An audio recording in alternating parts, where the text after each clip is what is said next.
선지자 아모스 시대에 이스라엘은 마지막 번영기를 누렸습니다.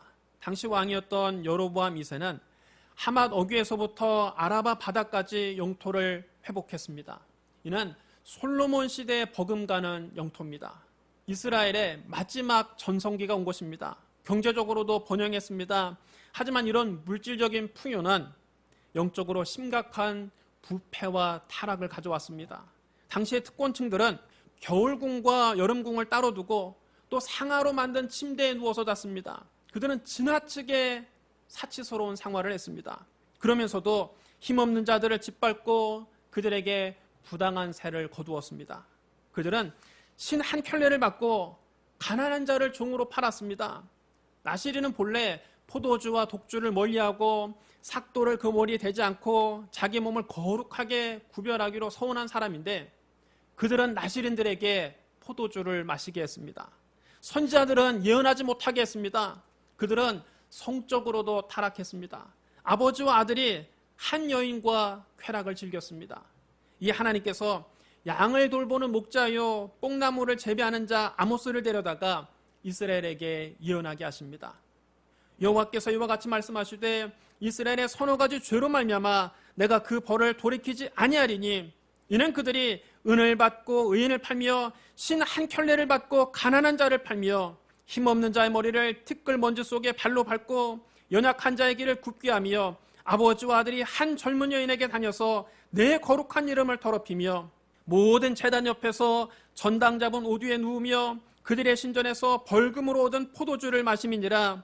내가 아무리 사람을 그들 앞에서 멸하였나니 그 키는 백향목 높이와 같고 강하기는 상수리 나무와 같으나 내가 그 위에 열매와 그 아래의 뿌리를 진멸하였느니라. 내가 너희를 애굽 땅에서 이끌어내어 40년 동안 광야에서 인도하고 아모리 사람의 땅을 너희가 차지하게 하였고 또 너희 아들 중에서 선지자를 너희 청년 중에서 나시린을 일으켰나니 이스라엘 자손아 과연 그렇지 아니하냐. 이는 여호와의 말씀이니라. 그러나 너희가 나실 사람으로 포도주를 마시게 하며 또 선지자에게 명령하여 예언하지 말라 하였느니라. 보라, 곡식단을 가득히 실은 수레가 흙을 누름같이 내가 너희를 누르리니 빨리 다름질하는 자도 도망할 수 없으며 강한 자도 자기 힘을 낼 수 없으며 용사도 자기 목숨을 구할 수 없으며 활을 가진 자도 설 수 없으며 발이 빠른 자도 피할 수 없으며 말 타는 자도 자기 목숨을 구할 수 없고 용사 가운데 그 마음이 굳센 자도 그날에는 벌거벗고 도망하리라. 여호와의 말씀이니라. 이스라엘은 자기들의 죄로 말미암아 하나님의 심판을 피할 수 없다는 말씀입니다. 하나님은 이스라엘 백성들에게 살 길을 알려주셨습니다. 여호와께서 이스라엘 족속에게 이와 같이 말씀하시기를 너희는 나를 찾으라. 그리하면 살리라. 너희는 살려면 선을 구하고 악을 구하지 말지어다. 오직 정의를 물같이 공의를 마르지 않는 강같이 흐르게 할지어다. 하지만 이스라엘은 끝내 하나님 말씀을 듣지 않았습니다. 결국 이스라엘은 얼마 있지 않아 아수르에게 멸망당하고 맙니다. 우리 하나님은 진노 중에도 긍휼을 잊지 않으시는 분입니다. 하나님은 타락한 이스라엘의 준엄한 심판을 예언하셨지만 이스라엘의 회복도 약속하셨습니다. 그 회복의 약속이 바로 오늘 본문입니다. 그날에 내가 다윗의 무너진 장막을 일으키고 그것들의 틈을 막으며 그 허물어진 것을 일으켜서 옛적과 같이 세우고 그들이 에돔의 남은 자와 내 이름으로 일컫는 만국을 기업으로 얻게 하리라. 이 일을 행하시는 여호와의 말씀이니라. 여러분 따라 주랍니다. 다윗의 무너진 장막을 일으키고 만국을 기업으로 얻게 하리라. 이 회복의 약속은 우리 주 예수 그리스도를 통해서 이루어집니다. 예수님은 다윗의 자손으로 이 세상에 오셨습니다. 신약 성경은 이렇게 시작합니다. 아브라함과 다윗의 자손 예수 그리스도의 계보라. 여러분 따라 주랍니다. 다윗의 자손 예수 그리스도. 하나님께서 다윗의 자손 요셉과 약혼한 처녀 마리아에게 천사를 보내셨습니다. 천사가 마리아에게 놀라운 소식을 전해줍니다.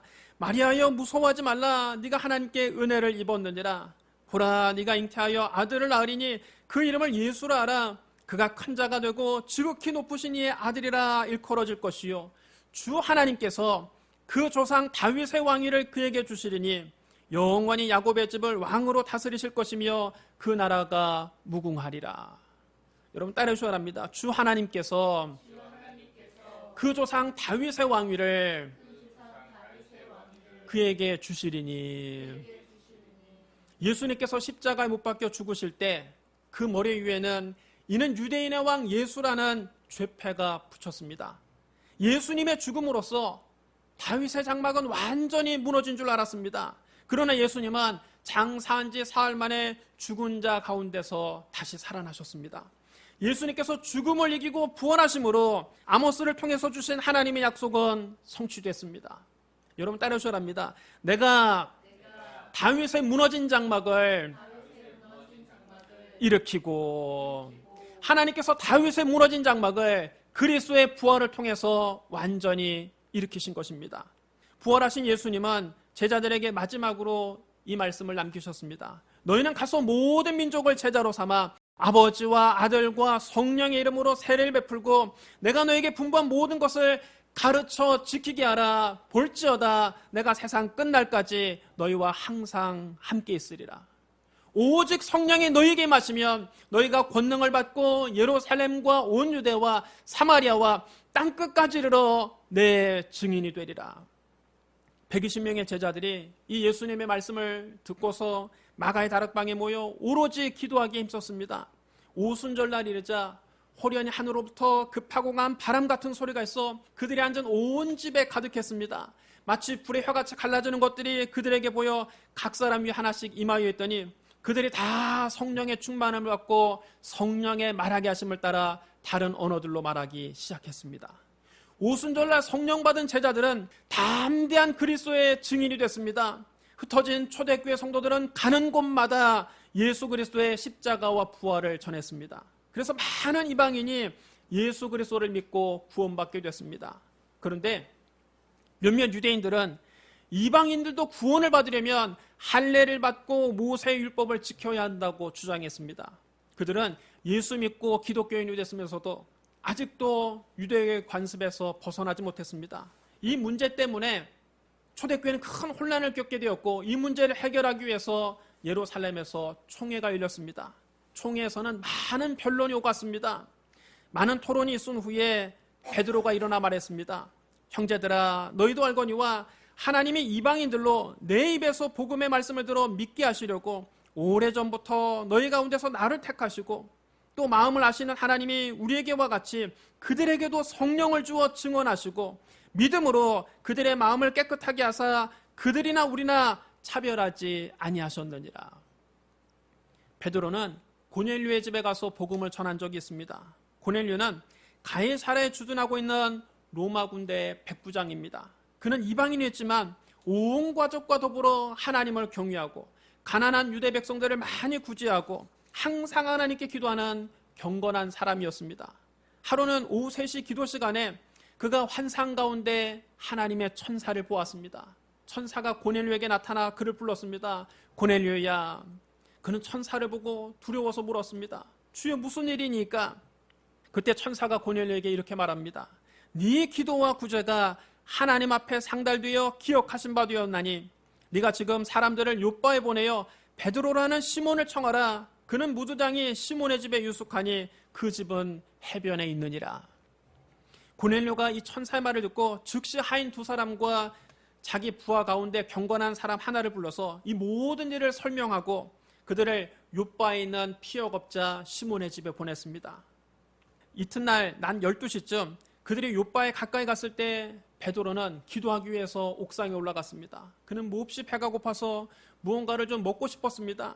사람들이 음식을 준비하는 동안에 베드로가 희한한 환상을 보게 됩니다.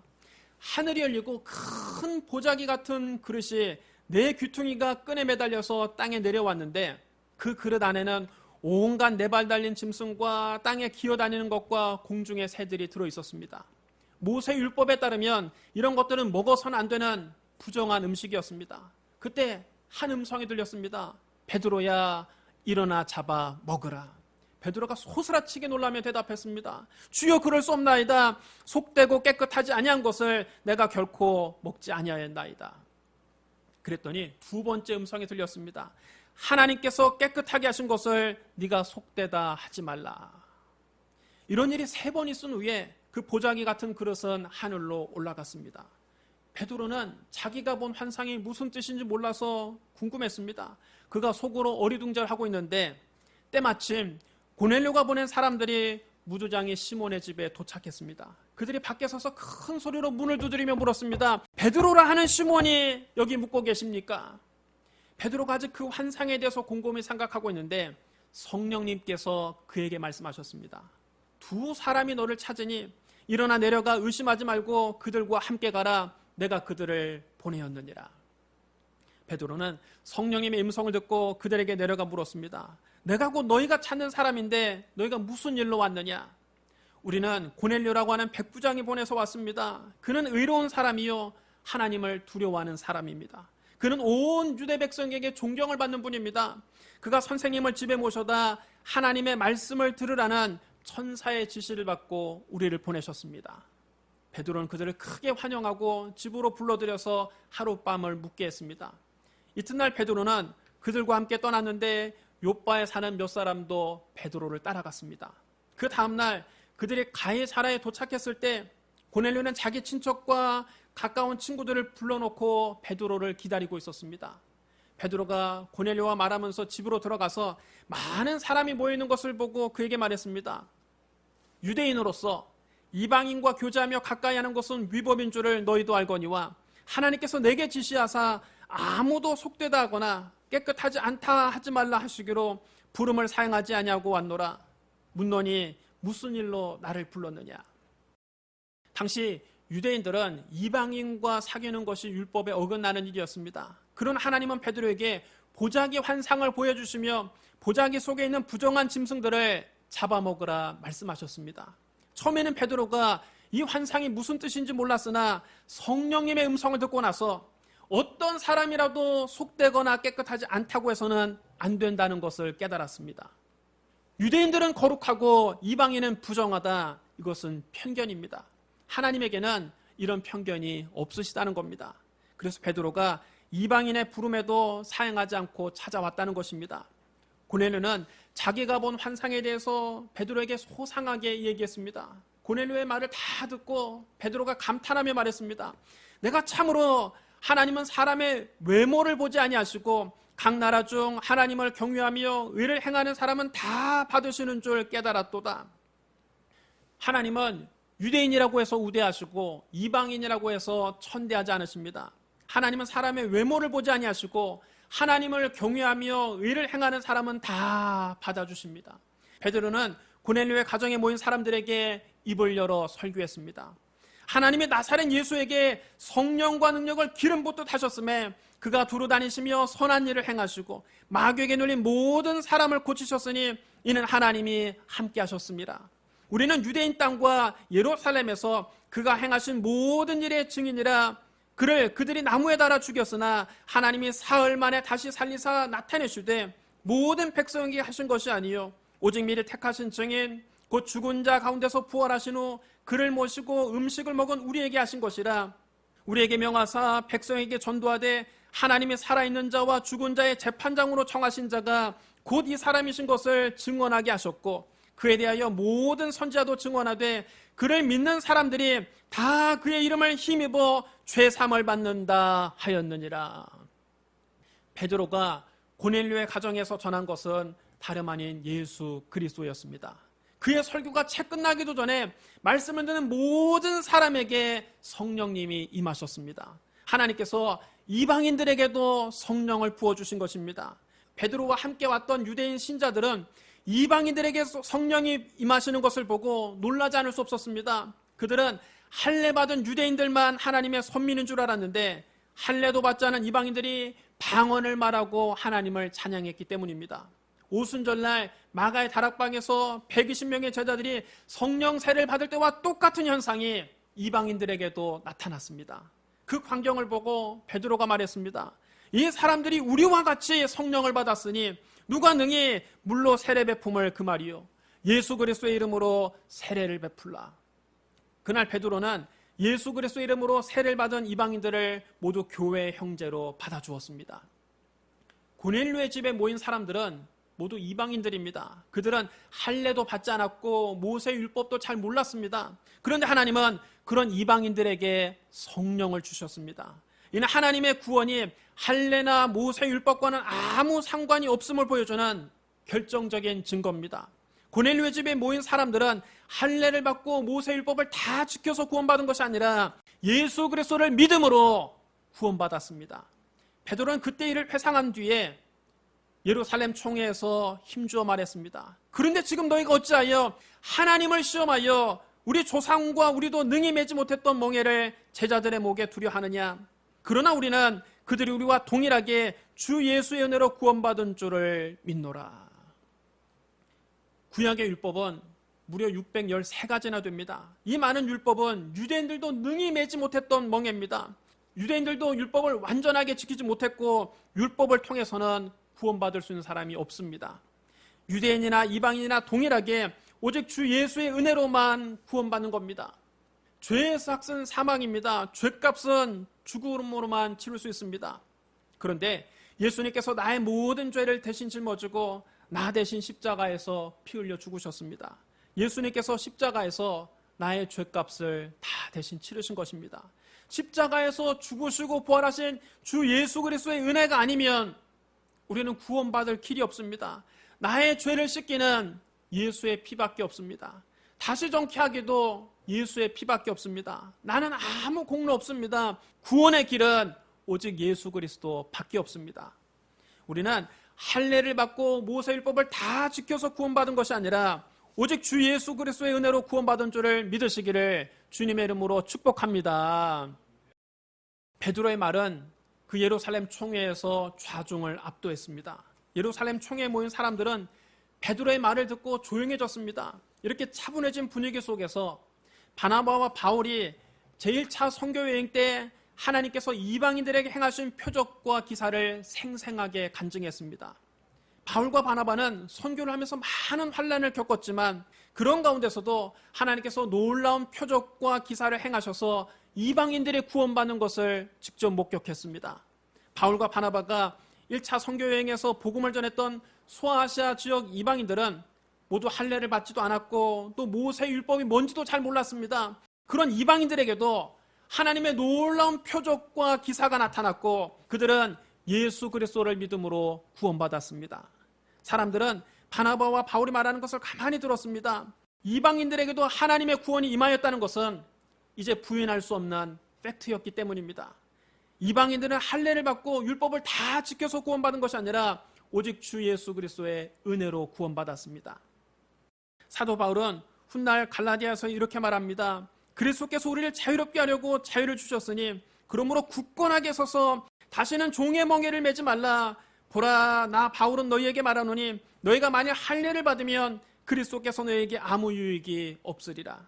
내가 할례를 받는 각 사람에게 다시 증언하노니 그는 율법 전체를 행할 의무를 가진 자라. 율법 안에서 의롭다함을 얻으려 하는 너희는 그리스도에게서 끊어지고 은혜에서 떨어진 자로다. 우리가 성령으로 믿음을 따라 의의 소망을 기다리노니 그리스도 예수 안에서는 할례나 무할례나 효력이 없되 사랑으로서 역사하는 믿음뿐이니라. 바울은 로마서서도 이렇게 말했습니다. 무릇 표면적 유대인이 유대인이 아니요 표면적 육신의 할례가 할례가 아니니라. 오직 이면적 유대인이 유대인이며 할례는 마음에 할지니 영에 있고 율법 조문에 있지 아니한 것이라. 그 칭찬이 사람에게서가 아니요 다만 하나님에게서니라. 또 사도 바울은 에베소서에서도 이렇게 말했습니다.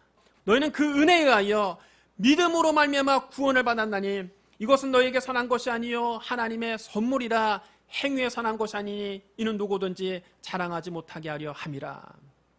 그러므로 우리는 할례를 받고 모세 율법을 지켜서 구원받은 것이 아니라 오직 주 예수의 은혜로 구원받은 줄 믿으시기를 주님의 이름으로 축원합니다.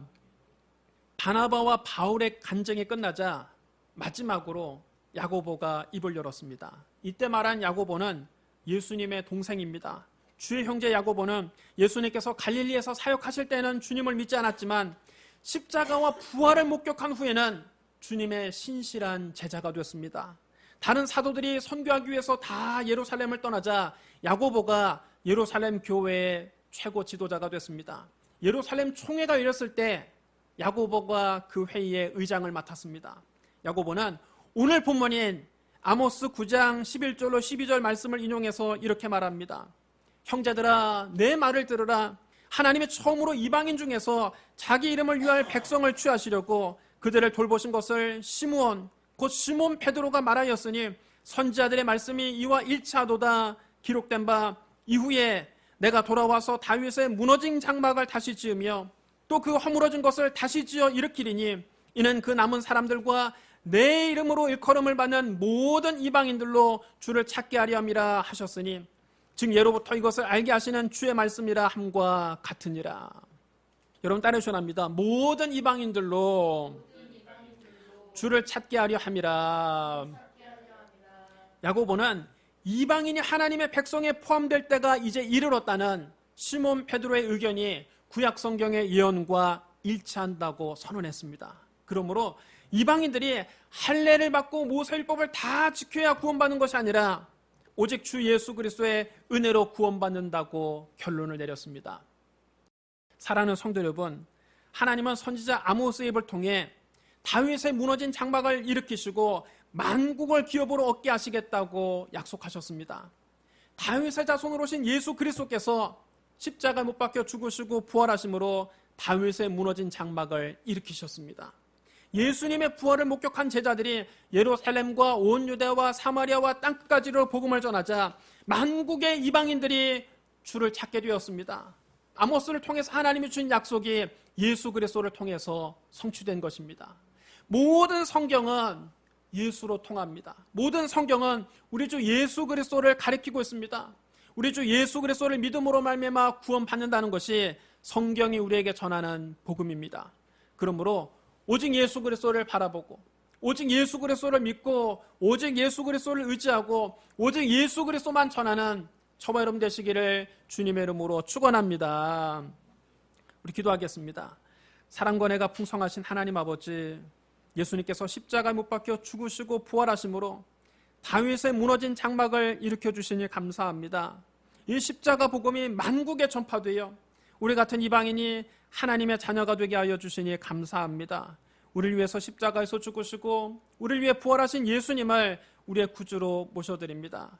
주여 우리와 항상 함께하여 주옵소서. 예수님 이름으로 감사하며 기도드리옵나이다. 아멘.